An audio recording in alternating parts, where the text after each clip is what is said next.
మారిన మానవ జీవన శైలిలో భాగంగా ప్రకృతి విధానంలో సాగు చేసిన పంటలు అవసరమవుతున్నాయి. అందుకే ఎటువంటి రసాయన ఎరువులు వాడకుండా సేంద్రియ పద్ధతిలో పంటలు సాగు చేస్తున్నారు చాలా మంది రైతులు. మొదట దిగుబడులు తగ్గినా తర్వాత అధిక దిగుబడులు రాబట్టడంలో రైతులు సత్ఫలితాలు సాధిస్తున్నారు. ఈ కోవలోనే పశ్చిమ గోదావరి జిల్లాకు చెందిన ఓ రైతు 5 ఏళ్లుగా ప్రకృతి వ్యవసాయంలో వరిని పండిస్తూ సత్ఫలితాలు సాధిస్తున్నారు.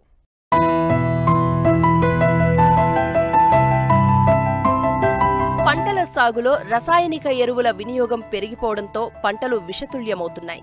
వాటి వల్ల జనం వింత రోగాల బారిన పడుతున్నారు. తక్కువ వయసులోనే బీపీ, షుగర్, గుండె జబ్బుల బారిన పడుతున్నారు. ఈ నేపథ్యంలోనే చాలా మంది ప్రకృతి విధానంలో పండించిన పంటలను తినాలనే అవగాహన పెరిగింది. అందుకే చాలా మంది రైతులు ఈ విధానంలో పంటలను సాగు చేస్తున్నారు. ఈ కోవలోనే పశ్చిమ గోదావరి జిల్లా ఆచంట గ్రామానికి చెందిన రైతు చిలుకూరి విశ్వేశ్వరరావు 5 ఏళ్లుగా ప్రకృతి విధానంలోనే వరి సాగు చేస్తున్నారు.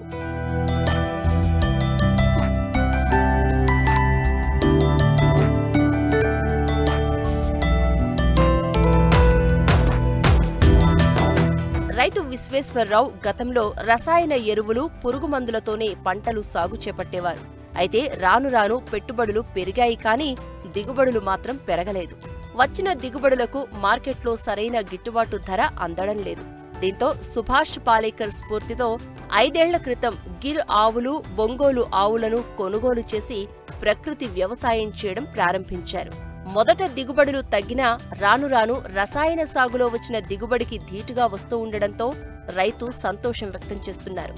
తక్కువ పెట్టుబడితో అధిక దిగుబడి రావడం, వచ్చిన ధాన్యాన్ని మరపట్టించి నేరుగా వినియోగదారులకు అమ్ముతూ అధిక లాభాలను ఆర్జిస్తున్నారు.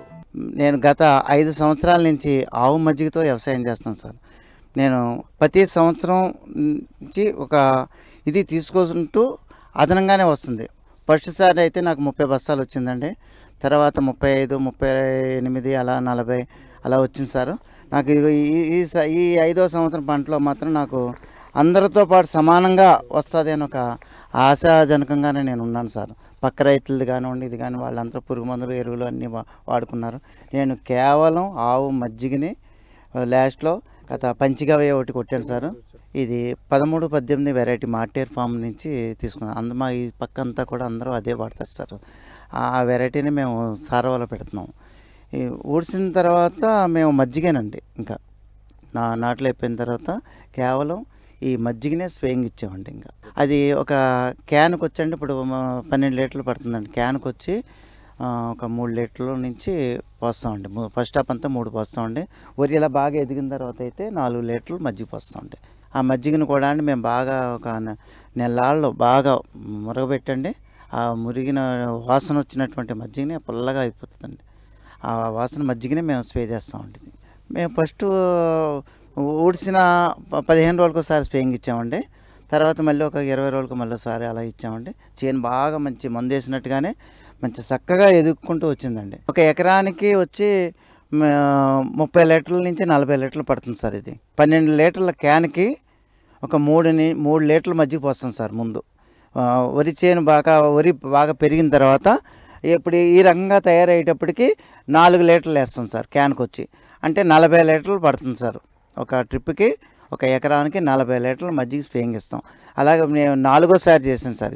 ఇది మేము బెంగాలీ వాళ్ళతోటి ఊడిపించామండి. ఇది ఊడిపించిన కాడి నుంచి మేము ఎక్కడ కూడా కలుపు అనేది మాత్రం మేము మనుషుల్ని పెట్టి తీయించుకున్నామండి.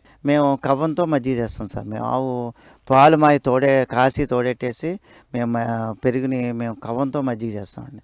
మజ్జిగ అయిన తర్వాత దాన్ని ఉదయం నుంచి సాయంత్రం దాకా మేము ఊళ్ళో అమ్ముతామండి. ఒక 15 రూపాయలకి 1 లీటర్ వచ్చి. అది మిగిలిపోయిన మజ్జిగని మేము ఒక డ్రమ్ములో పోసేస్తామండి. 200 లీటర్ల డ్రమ్ములో పోసేసి దాన్ని అలాగా మురగబెట్టేస్తామండి.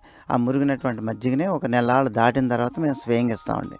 ఆ సంవత్సరం ఒక ఎకరాన్ని డిమో పర్పస్గా చేశాను సార్. నాకు అప్పుడు అందరికీ 50 అయింది, నాకు 35 అయింది సార్. ఈ కొంత తేడా వల్ల అయింది కావాలి సర్లే అని మళ్ళీ సంవత్సరం మళ్ళీ చేశాను సార్. మళ్ళీ అది 40కి వచ్చింది సార్. నీడ మాత్రం 45లోకి వచ్చింది సార్. మన దాలవాకి నాకు సారవాల మాత్రం మొన్న గత సంవత్సరంలో పోసా సాంబాని సన్న వెరైటీ, ఢిల్లీ వెరైటీ పెట్టాను సార్. కానీ చాలా బాగా వచ్చిందండి. అది సన్నాలైనా కానీ 30 కాడికి వచ్చిందండి. అందరికీ అదే అయిందండి. 30 అయినాయి.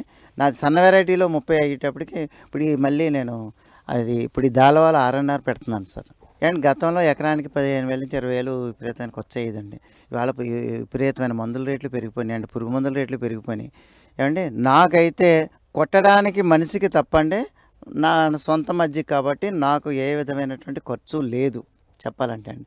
అలాగే నేను అందరికీ ఒకటే చెప్తున్నాను, ఒక ఆవును కొనుక్కోండి. నేను ఈ రోజున పండించినటువంటి ధాన్యాన్ని అంతా కూడా దాన్ని రైస్గా మార్చుకుని సార్ నేను అమ్ముతున్నాను సార్. కిలో 80 రూపాయల నుంచి 70 రూపాయల దాకా నేను మార్కెట్ చేసుకుంటున్నాను. నాకు లాభదాయకంగానే ఉంది సార్. మా బియ్యం సార్ హైదరాబాదు, విశాఖపట్నం, విజయవాడ చాలామంది పట్టుకెళ్ళారని అందరూ కూడా చాలా రుచికరంగా ఉందన్నారు, చాలా బాగుందన్నారు. ఇప్పుడు మాకు చాలా ఆర్డర్లు ఉన్నాయి సార్, బియ్యం కూడా పంపిస్తున్నామండి అందరికీ.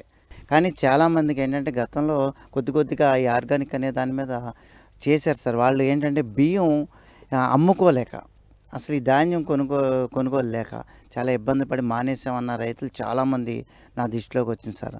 అదేంటంటే ప్రభుత్వం ఈ యొక్క విధానాన్ని మరి ఇలా ఆర్గానిక్ చేసినటువంటి ఈ ధాన్యాన్ని ప్రభుత్వమే కొనుగోలు చేసి, ఏమండి ఎవరైతే మళ్ళీ బియ్యాన్ని తింటున్నారో వాళ్ళకి కూడా సబ్సిడీ మీద, అంటే రేట్ ఎక్కువ అని కాకుండా వాళ్ళకి కూడా తగ్గించి ఆ బియ్యం మీద సబ్సిడీ ఇస్తే రైతులు కూడా అంతా కూడా ఈ పురుగు మందులు, ఎరువులు అన్నీ మానేసి ఇలాంటి మజ్జిగ మీద కానివ్వండి, లేకపోతే వేరే విధంగా కానివ్వండి రకరకాలుగా పండించడానికి మాత్రం రైతులు మాత్రం సిద్ధంగా ఉన్నారు.